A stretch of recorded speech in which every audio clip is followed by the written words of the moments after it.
வணக்கம். வெள்ளிக்கிழமை 10ஆம் தேதி அக்டோபர் மாதம் 2014ஆம் ஆண்டு த்ரிஷானாவுடன் சந்திக்கின்றேன் சக்தி பிரஸ் ரிலீஸிலே. இன்று வந்திருக்கக்கூடிய தமிழ் பத்திரிகை செய்திகளை நாங்கள் பார்க்கலாம் இருக்கின்றோம். வணக்கம் த்ரிஷானோ. வணக்கம் கஜமான். முதலில் சுடரோடி பத்திரிகையினுடைய செய்திகளுக்கு செல்வோம். வவுனியா நகரில் இன்று திட்டமிட்டபடி போராட்டம், அரசியல் கைதிகளின் விடுதலையை வலியுறுத்தி. அதாவது கஜமுகன், யுத்தம் நிறைவடைந்து 5 ஆண்டுகள் கடந்த நிலையிலும் அரசியல் கைதிகளாக சந்தேகத்தின் பேரில் கைது செய்யப்பட்ட இன்னும் பலர் தடுத்து வைக்கப்பட்டே இருக்கிறார்கள். அவர்களுக்கான விசாரணைகள் உரிய முறையில் நடத்தப்படவில்லை. அவர்கள் குற்றவாளிகளா இல்லையா என்பது கூட இன்னும் தெரியாது. இது காணாமல் போனோர் தொடர்பான விடயங்களை ஆராயும் போது பலர் கொடுத்த சாட்சிகளின் ஊடாக தெரிய வந்த விடயம். ஆகவே அவர்களுக்கு விடுதலையை பெற்றுக் கொடுக்க வேண்டும். முதலாவதாக அவர்கள் குற்றவாளியா இல்லையா என்பதை கண்டறிந்து அதற்கான ஒரு தீர்ப்பை வழங்க வேண்டும். அதனை வலியுறுத்தும் வகையில் இந்த போராட்டம் ஒன்றை நடத்தப் போவதாக அறிவிக்கப்பட்டுள்ளது. பார்ப்போம், இன்றைய தினம் தான் இருக்கிறது. போராட்டத்தை குழப்பவே தேவராஜா மீது தாக்குதல், இதற்கு அஞ்சாது தமிழினம் என்கிறது கூட்டமைப்பு. நேற்றைய தினம் இந்த தகவல் வெளியாகி இருந்தது. அதாவது அவர் மீது தாக்குதல் மேற்கொள்ளப்பட்டதாகவும் இன்னும் தெரியாதோர் தாக்கியதாகவும் தான் கூறப்படுகிறது. எல்லாமே விசாரணைகள் மற்றும் போலீசாரின் கைகளில் தான் இருக்கிறது. போலீசார் ஆராய்ந்து விசாரித்து தெரிவிக்க வேண்டும். அப்போதுதான் தெரிய வரும் உண்மை. சாட்சிகள் பாதுகாக்கும் சட்டமூலத்தில் அரசமைப்புக்கு முரணான ஏற்பாடுகள், நாடாளுமன்றத்துக்கு உயர்நீதிமன்றம் அறிவிப்பு, பரிந்துரைகளும் முன்வைப்பு. சாட்சிகளை, அதாவது ஒரு குற்ற விடயத்தில் அல்லாது ஒரு சில விடயங்களில் பலிகடாவாக்கப்படும் ஆட்கள், அவர்கள் தொடர்பான சாட்சிகளை பாதுகாக்கும் சட்டமூலம் ஒன்றுதான் உருவாக்கப்பட்டுள்ள. அந்த சட்டமூலத்தில் சில தவறுகள் இருப்பதாகவும் அவற்றை திருத்த வேண்டிய கடப்பாடு இருப்பதாகவும் உயர் நீதிமன்றம் அறிவித்துள்ளது. இது பாராளுமன்றத்தில் நேற்றைய தினம் பிரதி சபாநாயகரால் அறிவிக்கப்பட்டது. இதன் பிறகுதான் பாராளுமன்றத்தில் தீர்மானிக்கப்படும் இது எவ்வாறு மாற்றப்பட வேண்டும், இந்த சட்ட இயலுமைகள் எவ்வாறு நிர்ணயிக்கப்பட வேண்டும் என்பது. பட்ஜெட் தோற்றாலும் அரசை கலைக்காதிருக்க சட்டமூலம் கொண்டு வந்தாலும் ஆச்சரியமில்லை, சபையில் ஐக்கிய தேசிய கட்சி தெரிவிப்பு. நாடாளுமன்றத்தில் எதிர்வரும் 24ஆம் தேதி பட்ஜெட் சமர்ப்பிக்கப்பட உள்ளது. அதன் பிறகு பட்ஜெட் சமர்ப்பிக்கப்பட்டு எதிர்வரும் நவம்பர் மாதம் 14ஆம் தேதிக்கு முன்னர் இறுதி வாக்கெடுப்பை நடத்தி பட்ஜெட் தொடர்பான ஒரு தீர்மானம் எடுக்கப்படும். அப்போது பட்ஜெட் சிலவேளை தோல்வி அடைந்தால் அரசை கலைக்க வேண்டி ஏற்படும். இதுதான் சட்ட பிரகாரம் உள்ள செயற்பாடு. ஆனாலும் இங்கே ஐக்கிய தேசிய கட்சி குறிப்பிடுவது என்னவென்றால், பட்ஜெட் தோற்றாலும் இது இப்படி சட்டம் மூலம் கொண்டு வருவதற்கு ஆச்சரியம் இல்லை. அப்படி ஒரு கருத்தை தெரிவித்திருக்கிறார்கள். சற்று முரண்பாடான ஒரு கருத்து.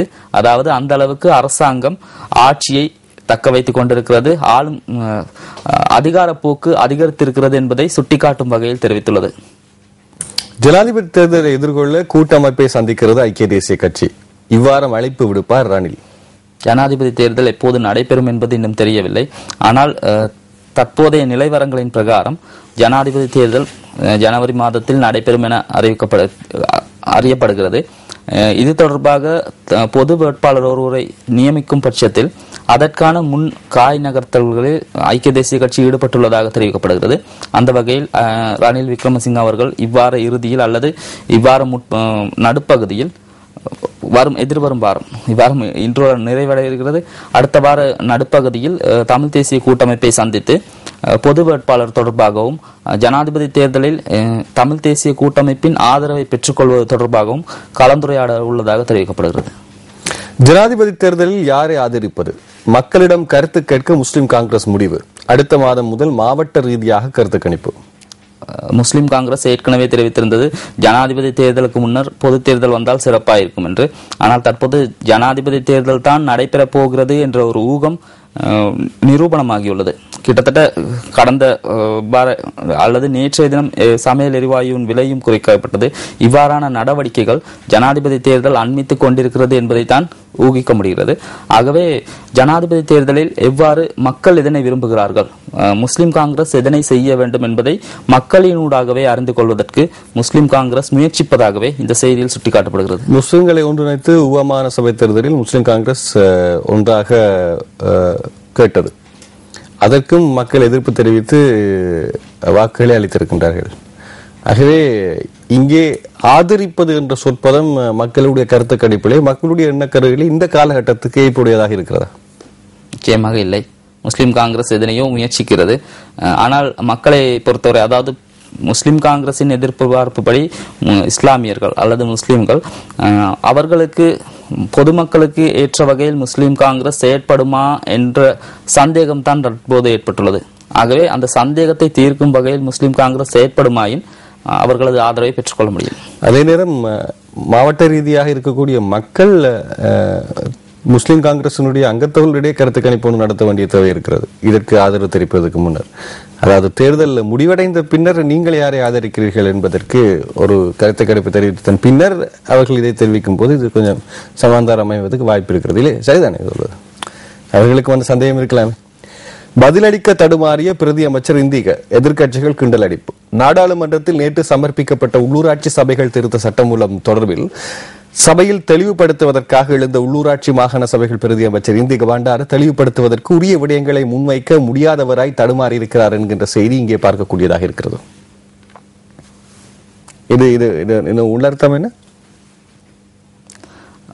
அதாவது சபையில் கேட்கப்பட்ட கேள்விகளுக்கு சரியான முறையில் உரிய முறையில் பதிலளிக்கவில்லை என்பதுதான் இங்கே சுட்டிக்காட்டப்படுகிறது. அநேகமாக சபைகளிலும் சரி பாராளுமன்றத்திலும் சார் நாம் வளமையாக காண்கின்ற ஒன்றுதான். சாதாரண நான் கேட்கிற கேள்விக்கே நீங்கள் பதில் சொல்ல வேண்டிய கடமை. அப்ப சபையில் இருக்கக்கூடிய ஒரு பிரதி அமைச்சருக்கு எவ்வளவு பொறுப்பு இருக்க வேண்டும்? நியாயமான ஒரு கிண்டல் அடிப்பண்டு நினைக்கின்றேன். தேசிய மொழிகள் மற்றும் சமூக ஒருமைப்பாட்டு பதில் அமைச்சராக பி திகாம்பரம் தெரிவு என்கின்ற செய்தியும், தமிழுக்கு இலக்கம் 2 அழுத்தவும் அமெரிக்காவிற்கு சென்று கொண்டிருக்கின்ற வாசுதேவ நாணயக்கார அந்த 2 அமர்த்தினால்தான், அதாவது எந்த அளவு தூரத்தில் இருக்கின்றது, அதாவது சங்கேதமாக 2வது நிலையில் தமிழ் இருக்கிறதா அல்லது செயற்படுத்துவதற்கு 2வது இலக்கத்தை அழுத்துவதா என்பது கேலி சித்திரம் சார்ந்து சிந்திக்கம் வைத்திருக்கிறார் ஜேபி. காலத்தின் தேவை அறிந்த விடயம்.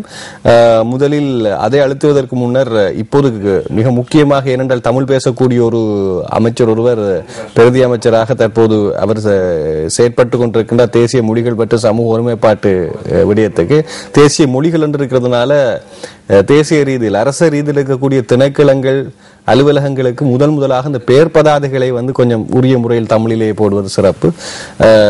கோடிக்கணக்கிலே செலவு செய்து நீங்கள் பார்த்திருப்பீர்கள், இந்த சுற்றுவட்டங்கள், லிபர்டி சுற்றுவட்டம் மற்றும் இந்த காலி வீதி, பாலியகொட போன்ற கண்டி வீதி, புத்தளம் வீதி என்று கொழும்பிலிருந்து செல்லக்கூடிய பிரதான வீதிகள் இருக்கக்கூடிய தமிழ் பதாதைகளிலே இந்த புள்ளி இத்தண்டா இத்துக்கு மேல புள்ளி வரும், புள்ளிகளே இல்லை, தான் இருக்கும்.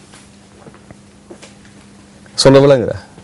ஆகவே அந்த அதுகளையும் கொஞ்சம் ஆராய்ந்து சரியான மொழிக்கிரங்களை செயல்படுத்தினால் இன்னும் சிறப்பாக. கஜமுகன், நீங்கள் கூறும்போது எனது நினைவுக்கு வந்தது, ரத்தினபுரியில் பிரதான பஸ் தரிப்பிடத்தில் நான் ஒரு பதாகையை பார்த்தேன். அங்கே ஓரிடத்தில் சாதாரணமாக கொழும்பு என பெயர் போடப்பட்டுள்ளது, பெயர் பலகையில் கீழே ஒன்றுமில்லை. சிங்களத்தில் எழுதப்பட்டுள்ளது ஐ லெவல் வீதி ஊடாக என. அதாவது 2 வகையில் ரத்தினபுரியிலிருந்து வர முடியும் கொழும்புக்கு. பழைய வீதி பரணப்பாறை என கூறுவார்கள், பழைய வீதி ஊடாக. அடுத்தது ஹை லெவல் வீதி. அப்போது அங்கே இலங்கை போக்குவரத்து சபைக்கு சொந்தமான பஸ்கள் நிறுத்துமிட பதாகை தான் அங்கே போடப்பட்டிருந்தது. அதில் தமிழில் எழுதப்படவில்லை, சிங்களத்தில் மாத்திரம் எழுதப்பட்டிருக்கிறது ஐ லெவல் வீதி ஊடாக என. அப்போது அங்கே சிங்களம் தெரியாத ஒருவர் அங்கே நின்றால் அவர் பழைய வீதி ஊடாக கொழும்புக்கோ கிராண்ட் பாஸுக்கோ வர வேண்டியவர் என்றால் அவர் எந்த அளவுக்கு சிரமத்தை எதிர்கொள்வார்? அருமையான கேள்வி. அதில் சிறப்பம்சம் என்னவென்றால், நீங்கள் பார்த்த அதே அந்த பஸ் நிலையம் அமைந்துள்ள பிரதேசமானது தேசிய மொழிகள் மற்றும் சமூக ஒருமைப்பாட்டு அமைச்சர் வாசுதேவ நாணயக்காரவனுடைய ரத்னபுரி மாவட்டம் என்பதையும் இந்த இடத்திலே நாங்கள் ஞாபகப்படுத்தலாம். அது மிக முக்கியம். இவை இருக்கும். அதே பட்சத்தில் இன்று அடுத்ததாக இருக்கக்கூடிய செய்திகளை நாங்கள் பார்க்கலாம். வீரகேசரி பத்திரிகையில் வந்திருக்கக்கூடிய தலைப்புச் செய்திகள் இவை. மக்களின் காணிகளிலிருந்து படையினர் வெளியேற வேண்டும், காணி அதிகாரத்தை முழுமையாக அமுல்படுத்துங்கள், வடமாகாண சபையில் தீர்மானம் என்கின்ற செய்தி பிரசுரமாக இருக்கின்றது. காணி அதிகாரத்தை முழுமையாக அமுல்படுத்துங்கள் என்று. ஆனால் இதற்கு சர்வதேச ரீதியிலே அழுத்தம் கொடுக்கக்கூடிய, அதுவும் இந்த 13வது திருத்தம் என்பதை அழுத்தி பதிவு செய்த நாடு இந்தியா. அது கொண்டு வந்ததன் பின்னர் தான் இந்த 13 என்ற சொல் இருக்குதா இல்லையான்னு தேடிக்கொண்டிருக்கிறாங்க. அதுல திருத்தம் வர தேடுறாங்க, இருக்குதா இல்லையான்னு தெரியாது, அதுல திருத்தம்.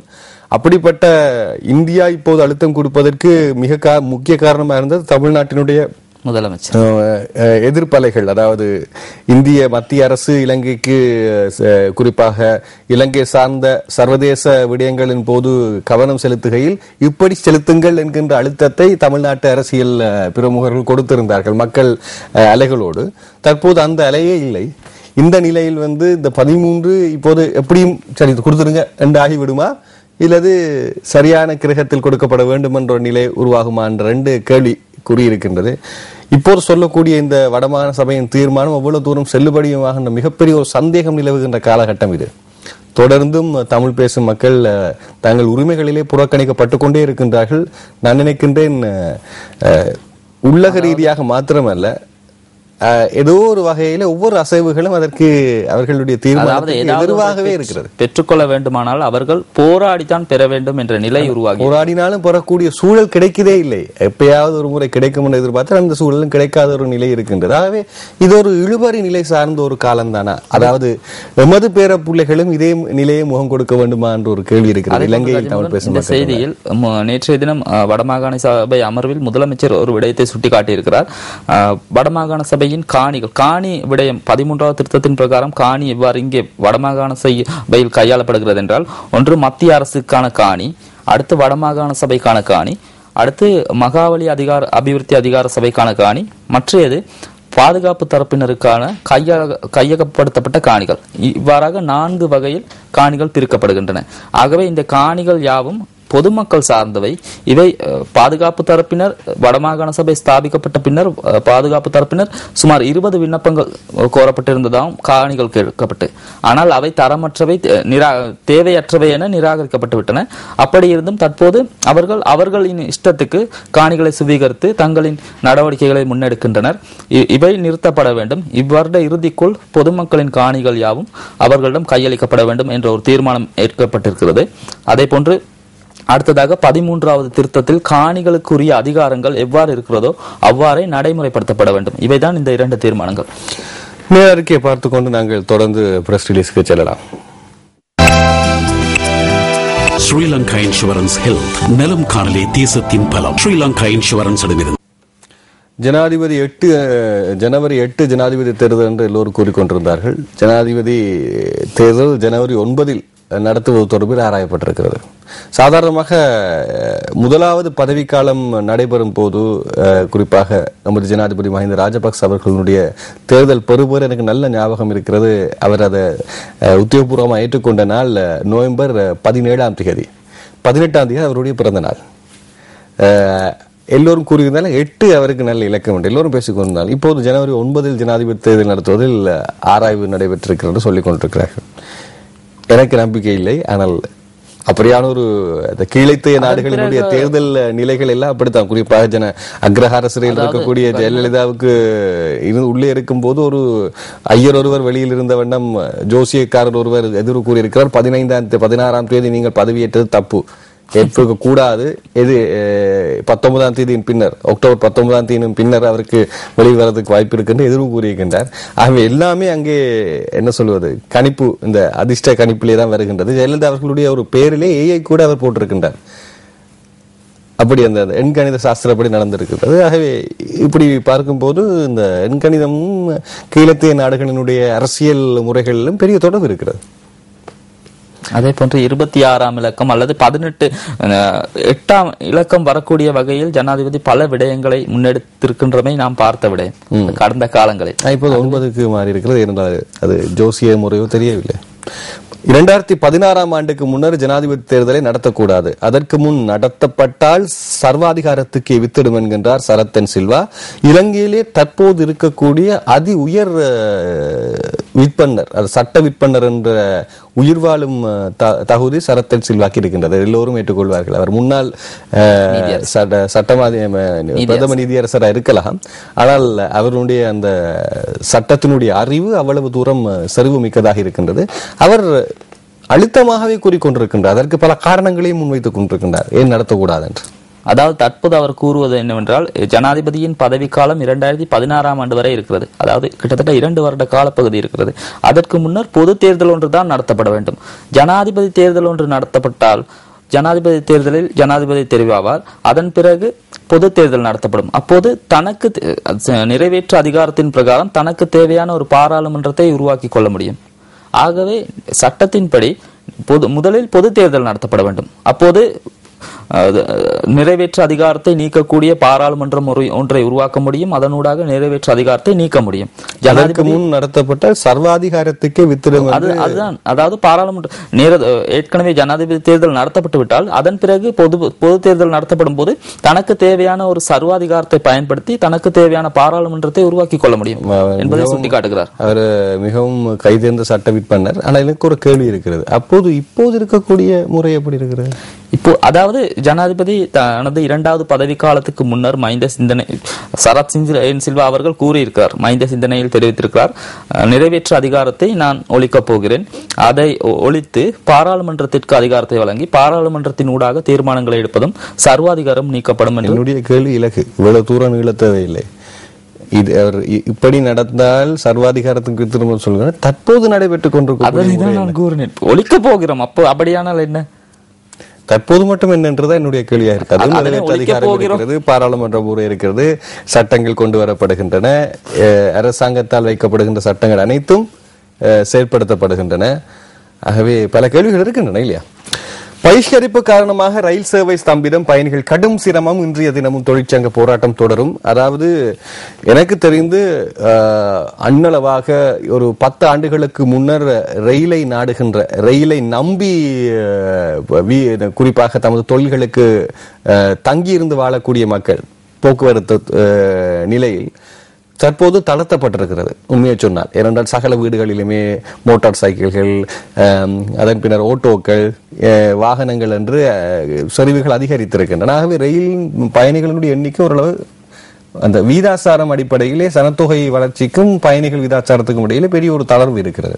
ஆகவே ரயிலை நம்பியிருப்பவர்களுடைய எண்ணிக்கை குறைந்து கொண்டிருக்கிறது. அப்படியும் நம்புபவர்கள், ரயிலை மாத்திரம் நம்புபவர்கள் தொலைதூரத்தில் இருந்து குறைந்த அளவிலே பயணம் கட்டணம் அல்லது வேலை பெறக்கூடிய, சம்பளம் பெறக்கூடிய, மிகவும் நடுத்தர அல்லது தாழ்ந்த நிலையில் இருக்கக்கூடிய மக்கள். உண்மையா அதுதான். தூர நோக்கத்தில் எப்பயாவது இந்த ட்ரிப் போறவர்களை தாண்டி நாளாந்தம் செல்பவர்கள் அவர்கள் தான். ஆகவே இந்த ஸ்தம்பிதம் என்ற விடயத்தை பார்க்கும்போது, அதுவும் இலங்கை ரயில்வே பற்றி உங்களுக்கு தெரியும், ஒரு நேரத்துக்கு ஒரு ரயில் வாரது என்று சொன்னால் அது சாதனை. அன்றுதான் உங்களுக்கு தெரியும் இடியுடன் கூடிய மழை பெய்யும். அப்படி இருக்கக்கூடிய நிலையில் ஒவ்வொரு மாதமும் நாங்கள் இந்த ஸ்தம்பிதம், வேலை நிறுத்த போராட்டம் என்று பார்த்து கொண்டிருக்கின்றோம். அவர்களுடைய வேதன கட்டணங்கள் பற்றியும் ஒரு பத்திரிகையிலே அண்மையிலே போடப்பட்டிருந்தது. ஒரு ரயில் என்ஜின் சாரதிக்கு கொடுக்கக்கூடிய மொத்த கட்டணம் அவர்கள் தான் இங்கே ரூபாய். அதாவது கஜமுகன், நீங்கள் கூறியது சரி, விகிதாசார அடிப்படையில் தளர்வு ஏற்பட்டிருக்கலாம். ஆனால் உதாரணமாக கூறப்போனால் கொழும்பிலே தனியார் துறையில் அல்லது அரச வங்கிகளில், அரச துறையில் ஈடுபட்டுள்ள பெரும்பாலான பணியாளர்கள் பெரும்பாலும் ரயிலை தான் நாடுகிறார்கள். எந்த பணியாளர்கள் சொல்ல வேண்டும்? அவர்கள் நடுத்தர வாழ்க்கையை முகம் கொடுக்கக்கூடிய நேர்மையான, அதாவது அரசாங்கத்திற்கோ இந்த நாட்டிற்கோ மிகவும் பாரிய அளவிலே தங்களை அர்ப்பணிக்கக்கூடிய தொழிலாளர்கள். அவர்களுக்கு தான் சிரமம், அவர்களுக்கு தான் ஸ்தம்பிதம், அவர்களுக்கு தான் அசௌகரியம். அதாவது அவர்கள் பாடசாலை மாணவர்கள். இவர்கள் பெரும்பாலும் ரம்புக்கான சாதாரணமாக கண்டியிலிருந்து கொழும்புக்கு தொழிலுக்காக வருபவர்கள் கூட இருக்கிறார்கள். காலி அக்பிமனையிலிருந்து வரக்கூடியவர்களும் இருக்கிறார்கள். ஆகவே இவர்கள் அனைவருக்கும் பெரும் அசௌகரியம். இதன் காரணமாக கொழும்பிலே தலைநகரில் இயங்கக்கூடிய பெரும்பாலான பொருளாதார அபிவிருத்தி விடயங்கள் தட்டி கழிக்கப்படுகின்றது. அத்துடன் இந்த விடயத்தில் பாடசாலை மாணவர்கள் பெரும்பாலும் பாதிக்கப்படுகிறார்கள். பருவச்சீட்டை பயன்படுத்தி பாடசாலைகளுக்கு செல்லும் பெரும்பாலான மாணவர்கள் இருக்கிறார்கள்.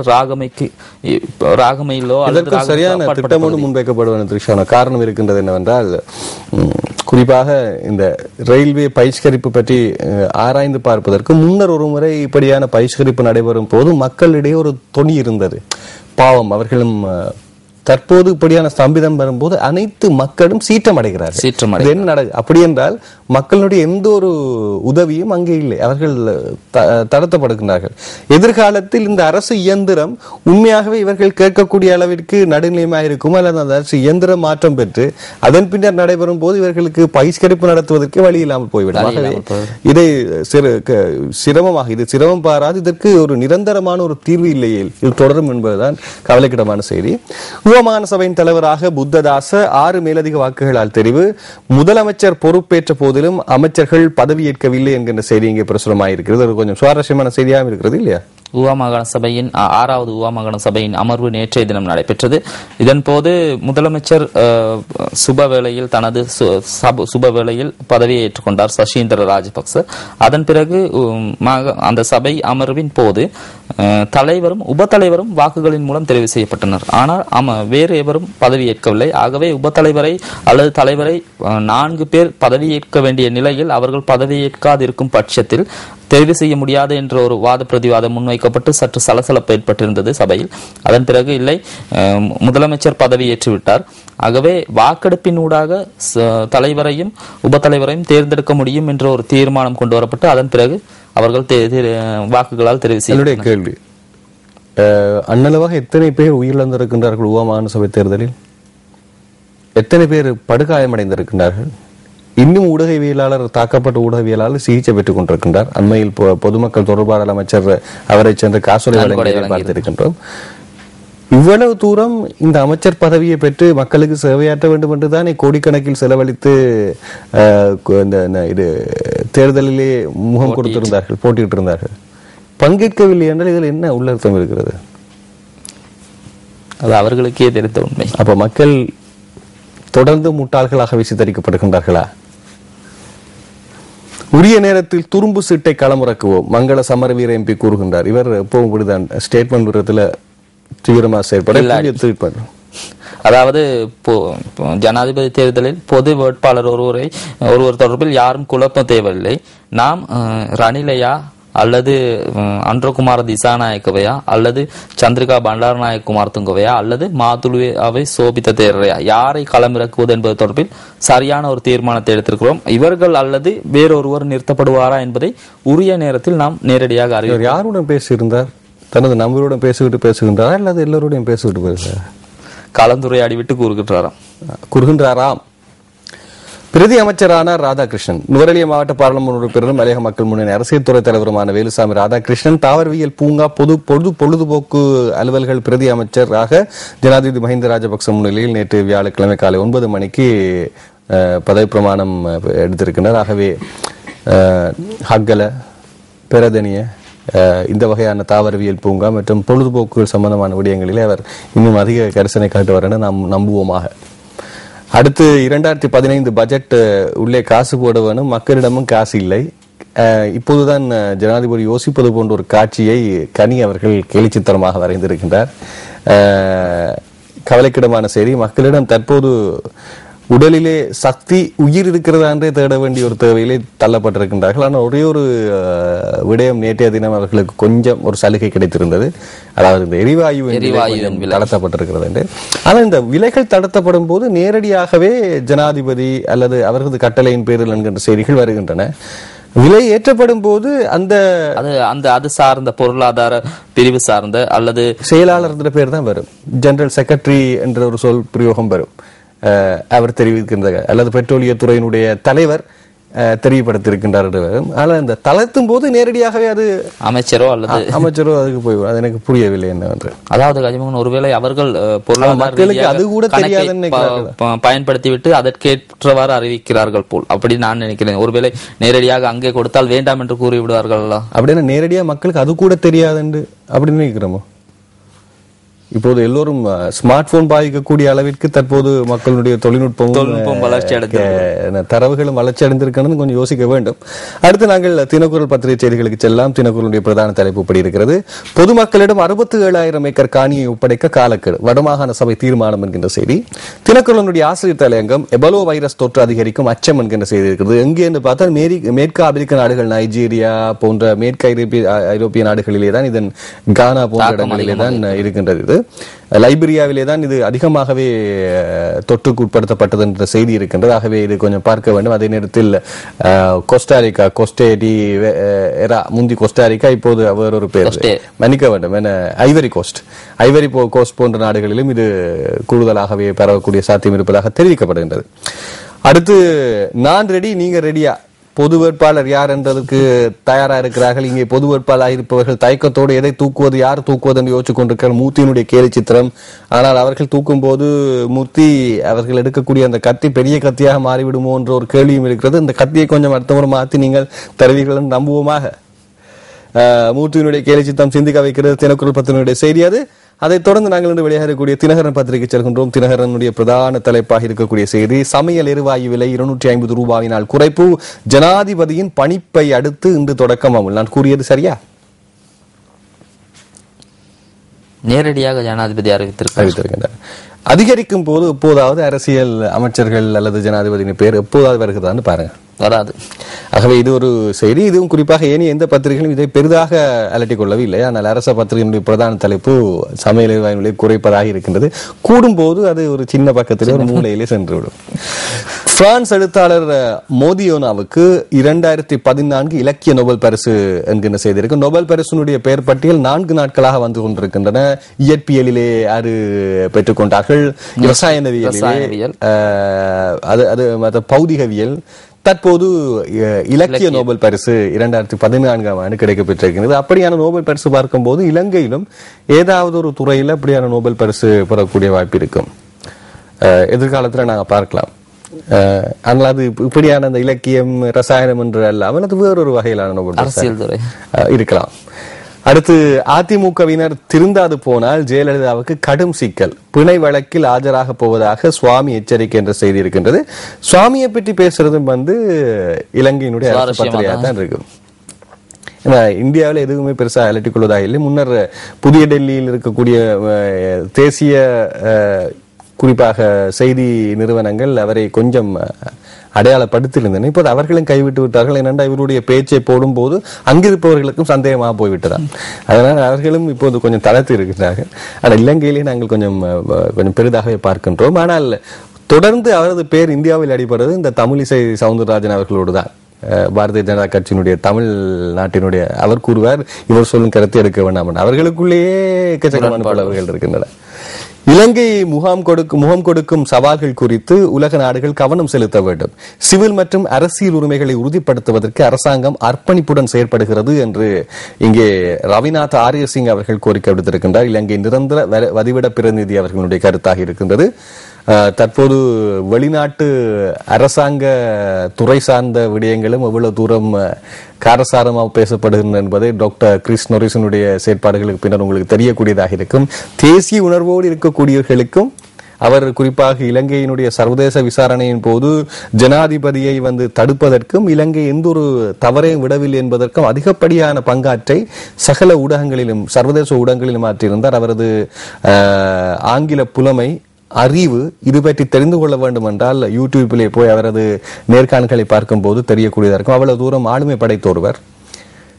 அவருக்கே இந்த நிலை எனும் போது நாங்கள் யோசிக்க வேண்டும். நாட்டில் அனைவரும் ஒத்துழைத்தால் விழிப்புலனற்றோருக்கு பார்வை கிட்டும். விஷன் 2020 திட்டத்துக்கு நிதியுதவி வழங்க கோரிக்கை. நேற்று கண் பார்வை இழந்தோருக்கான தினம். அதனால் அது சம்பந்தமான விடயமாக நேற்றைய தினம் இது பேசப்பட்டிருக்கின்றது. நேற்று உலக தபால் தினம், பார்வை தினம், கண் பார்வை இழந்தோருக்கு மன்னிக்க வேண்டும், கண் பார்வை தினம். குறிப்பாக நேற்றைய தினம் தபால் தினம் நடைபெற்றிருந்தது. அதை பார்ப்பதற்கான கண் பார்வை தினம் என்று. இன்று உலக உளவள தினம் என்று கூறப்பட்டிருக்கிறது, நாள் என்று கூறப்பட்டிருக்கின்றது. உளவள பிரச்சனைகளுக்கு இருக்கக்கூடியவர்கள், உள நல பிரச்சனை இருக்கக்கூடியவர்களுக்கு இன்றைய தினம் குறிப்பிட்ட நாளாக அமைந்திருக்கிறது. சர்வதேச சுகாதார நிறுவனம் இது பற்றி, உலக சுகாதார நிறுவனம் இது பற்றி நாளை குறித்திருக்கின்றது. இலங்கையிலே வேறு எந்த நோயையும் தவிர்த்து அதிகப்படியாக மக்கள் பாதிக்கப்பட்டிருக்கும் நோய் என்கின்ற பெருமை உளவளத்தில் இருக்கிறது என்பதுதான் ஒரு சின்ன கவலைக்கிடமான செய்தியாக இருக்கின்றன. உலகத்தில் 26 மில்லியன் மக்கள் இந்த உளவள நோயால் பாதிப்படைந்திருக்கின்றார்கள், உள்ள நல நோயால் பாதிப்படைந்திருக்கின்றார்கள். அதிலே 90% வாழ்வது அபிவிருத்தி அடைந்து வரும் நாடுகளில். அதிலே 50% அந்த உளநல சிகிச்சை பெறுவதற்கு வைத்தியசாலை அணுகக்கூடிய தகுதி கூட இல்லை என்பதுதான் இன்னும் கவலைக்கிடமான ஒரு செய்தியாக இருக்கிறது. அடுத்து, சபையில் கண்ணியமாக உரையாற்ற வேண்டும். அரியநேத்திரன் எம்பி குழுக்களின் பிரதி தலைவர் தெரிவிப்பு. அரியநேத்திரன் எம்பிக்கு குழுக்களின் தலைவர் தெரிவிப்பு என்கிற செய்தி இருக்கின்றது. இந்த கண்ணியம் என்பது எப்போது இருந்து சபையில் கையாளப்படுகிற அந்த கேள்வி இருக்கிறது. இந்த இப்போது அந்த கேலரிக்கு செல்கின்ற மாணவர்களே ஆசிரியர் கூட்டிக் கொண்டு போவதற்கு பயப்படுகிற சூழல் தான் இருக்கின்றது. புதிதாக வார்த்தை பிரயோகங்கள் குறிப்பாக அரசியல் பிரிவுகள் இந்த குழந்தைகளுக்கு தொட்டு விடுமோ என்று. இனிமேல் அவர்கள் நாங்கள் அந்த நோ ஒப்ஜெக்ஷன் கடிதம் என்பது போல் நாங்கள் அப்படி பேச மாட்டோம் என்று கூறிவிட்டு உள் செல்ல வேண்டிய ஒரு தேவை இருக்கின்றது. ஆனால் இப்போது கண்ணியம் பற்றி பேசுகின்றோம். ஜனாதிபதியின் வடக்கு விஜயம் இங்கே பேசப்பட்டிருக்கின்றது. ஆசிரியர் தலைவர்களாக நான் சொல்றபடி எல்லாம் செய்ய வேணும் தெரியுமோ. என்ஜிஓ குறிப்பா எதிர்கட்சிகள் இயக்குகின்றது என்கின்ற தற்போதைய அதாவது தேர்தலை நோக்கின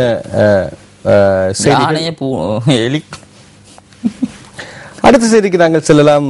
இன்று வெளியாக இருக்கக்கூடிய மெட்ரோ செய்திகளுக்கு. மெட்ரோவினுடைய பிரதான தலைப்பு, கொள்ளுப்பட்டி மாடி வீடியிலிருந்து நபர் ஒருவரின் சடலம் மீட்கப்பட்டது. அவசர பிரிவுக்கு கிடைத்த தகவல் ஒன்றை அடுத்து நடவடிக்கை. கொள்ளுப்பட்டி போலீஸ் பிரிவுக்கு உட்பட்ட வீடு ஒன்றின் 2வது மாடியின் அறை ஒன்றிலிருந்து ஒருவரின் சடலம் மீட்கப்பட்டுள்ளது. கொள்ளுப்பட்டி பிரதேசத்தைச் சேர்ந்த 64 வயதான நபர் ஒருவரின் சடலமே மீட்கப்பட்டதாக போலீசார் தெரிவித்திருக்கின்றார்கள். சிறை அதிகாரியின் உடைகளை அணிந்து தப்பிச் சென்ற திருமலை சிறை கைதி. திருமணமலை சிறைச்சாலையில் கைதி ஒருவர் புதன்கிழமை அன்று அங்கிருந்து தப்பிச் சென்றிருக்கான்னு தெரியும். நான் ஏற்கனவே அவர் குளிக்க போற நேரம் எடுத்து விட்டார். அந்த திரைப்படங்கள் அவர் நகைச்சுவை காட்சி போல இருக்கு இல்லையா?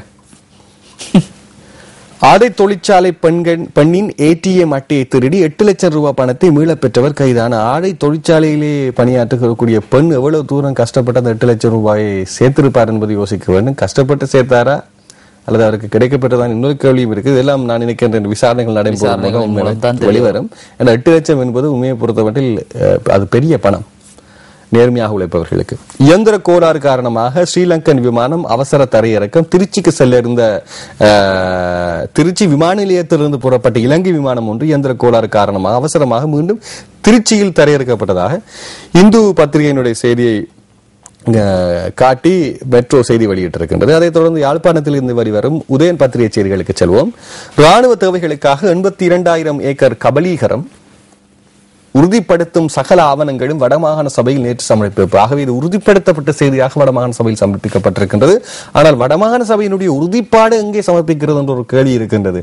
இது ஒரு நகைச்சுவைக்குரிய ஒரு விடயம். மக்களால் தெரிவு செய்யப்பட்டவர்கள் கேலி கூத்தாக அல்லது பொம்மைகளாக சித்தரிக்கப்படுகின்றார்கள். அரசியல் செல்வாக்கு மிக்கவர்கள் ஆட்சியில் அழுத்தம் செலுத்திக் கொண்டிருக்கின்றார்கள். ஆகவே மீண்டும் பொது தேர்தல் எனும் போது பொது தேர்தலில் மக்களினுடைய வாக்குகளுக்கு என்ன அந்த அழுத்தம் அங்கீகாரம் இருக்கிறது ஒரு கேள்வி இருக்கின்றது. இதுவே ஒரு நல்ல உதாரணம் நினைக்கின்றேன். இது உண்மையாக ஜனநாயகத்தை பறைசாற்றக்கூடிய ஒரு நிலை. அதனால் தான் சர்வதேசம் மிகப்பெரிய கேள்வி எழுப்பிக் கொண்டிருக்கிறது. இந்த ஆண்டு இறுதிக்குள் அகல வேண்டும் ராணுவம். ஜனாதிபதி மஹிந்த ராஜபக்சவிடம் வடக்கு மாகாண சபை கோரிக்கை. அவர்களும் விடுவதாக இல்லை. வவுனியா நகரில் இன்று திட்டமிட்டபடி போராட்டம். அரசியல் கைதிகளின் விடுதலையை வலியுறுத்தி என்கின்ற செய்தி பிரசுரமாயிருக்கின்ற நாங்கள் பார்த்த செய்தி. 14 வகை மருந்துகளுக்கும் யாழ் போதனாவில் தட்டுப்பாடு. யாழ் போதனா வைத்தியசாலையில் பெரடோல் உட்பட்ட முக்கியமான 4 வகை மருந்துகள் உட்பட 14 வகை மருந்துகளுக்கும் தட்டுப்பாடு நிலவுகிறது என்ற செய்தி ஒன்று பிரசுரமாயிருக்கு. பாராசிட்டமால் வர்க்கத்தில் இருந்து முக்கியமான 14 மருந்துகள் ஒரு பிரதான தேசிய வைத்தியசாலையில் மருந்து தட்டுப்பாடு நிலவுவது என்றால் நீங்கள் நம்புகிறீர்களா?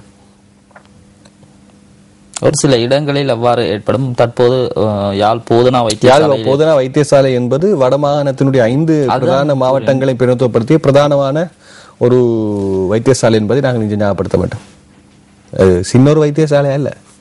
அதான் நான் கூறினேன். ஒரு சில இடங்களில் அந்த ஒரு சில இடமாக யாழ் போதனா வைத்தியசாலை தற்போது மாற்றம் பெற்றுள்ளது. வங்கியில் பணம் எடுத்து திரும்பியவரிடம் கொள்ளை என்கின்ற செய்தி இருக்கிறது. வங்கியிலிருந்து பணம் எடுத்துக்கொண்டு வீடு திரும்பிக் கொண்டது பெண் ஒருவரை பின்தொடர்ந்து ஒருவர் அவரிடமிருந்து பணத்தை கொள்ளையெடுத்து சென்றிருக்கின்றார் என்கின்ற செய்தி. இந்த சம்பவம் கடந்த செவ்வாய்க்கிழமை நடந்திருக்கின்றது. மானிப்பாயில் தான் இது நடந்திருக்கு. மானிப்பாயிலிருந்து யாழ்ப்பாணம் வந்திருக்கிற நிலை யாழ்ப்பாணத்தில் நடந்திருக்க தெரிவிக்கிறது. நேற்று நாங்கள் பார்த்திருந்தோம் வெள்ளவத்தையில பிறராளியனுக்கு முன்னாக ஒரு பெண் நடந்து போகும்போது ஒரு முச்சக்கர வண்டியிலே வந்த ஒருவர் இறங்கி கத்தியை அந்த கழுத்திலே வைத்து, அங்கே நான் நினைக்கின்ற ஒரு 150 பேர் இருப்பார்கள். நான் ஒரு அண்ணளவாக ஒரு 100 மீட்டர் தொலைவில் இருந்து பார்க்கும்போது நடைபெற்ற தெரியும். எனது வாகனத்தை நிறுத்தி ஓடி வரும்போது கத்தி எடுத்து விட்டு அவர் பறந்து விட்டார். எல்லோரும் பேசிக் கொண்டிருந்தார்கள். அந்த பெண் அழுது கொண்டிருந்தால், நாங்கள் ஏதாவது செய்ய போனால் உங்களுக்கு அவர்கள் போதைக்கு அடிமையாக இருக்கக்கூடும், ஆகவே உங்களை காயமும் ஏற்பட்டிருக்கின்றது. நான் நினைக்கிறேன் போலீஸ் நிலையத்தில் அது பதிவு செய்யப்பட்டிருக்கும் என்று. இப்படியான சூழல் உயிர் துச்சமாக மதிக்கப்படுகின்றது சின்ன பண கொடுப்பனவுக்கு. ஆனால் அதே தருணம் இந்த பெரிய அளவில் தங்க அணிந்து கொண்டு அது உரிமை என்று சொல்லும்போது நிச்சயமான உரிமைதான். ஆனால் சுய பாதுகாப்புக்காக நாங்கள் சொல்கின்றோம். தனியே நீங்கள் போகும்போது பல இப்படியான சம்பவங்கள் இடம்பெறலாம். தற்பாதுகாப்புக்கு நகைக்கடையே உடலில் மாட்டிக்கொண்டு செல்வார்கள் சில. ஜனாதிபதியின் நிகழ்வை புறக்கணிக்கும் கூட்டமைப்பு கொழும்பு அரசுடைய அலட்சிய போக்கை அடுத்து என்கிற செய்தி பிரசுரமாயிருக்கிறது. கொழும்பு அரசின் ஏற்பாட்டில் ஜனாதிபதி பங்கெடுக்கும் கிளிநொச்சியில் நடைபெற உள்ள காணி வழங்கும் நிகழ்வில் தமிழ் தேசிய கூட்டமைப்பின் வடமாகாண சபை உறுப்பினர்கள் பங்கெடுக்க போவதில்லை என்று நேரில் தெரிவிக்கப்பட்டிருக்கின்றது. வடக்கு மாகாண காணி அமைச்சராக வடக்கு மாகாண முதலமைச்சர் இருக்கின்ற நிலையில் அவரை புறக்கணித்ததுடன் வடமாகாண சபையையும் கொழும்பு அரசு புறக்கணித்துள்ளதாலேயே இந்த முடிவு எடுக்கப்பட்டிருக்கின்றது. அவர்கள் புறக்கணித்ததை நீங்கள் வரக்கூடாது என்றுதான். நீங்கள் வரவில்லை என்றால் ஒரு பிரச்சனை இருக்காது. அப்படி என்று நினைக்கக்கூடும் அவர்கள் கூறுகின்ற கொழும்பு அரசு என்பதை நாங்கள் யோசிக்கலாம். கஜமுகன் அந்த விடயத்தில் என்ன சொல்வது என்று தெரியவில்லை.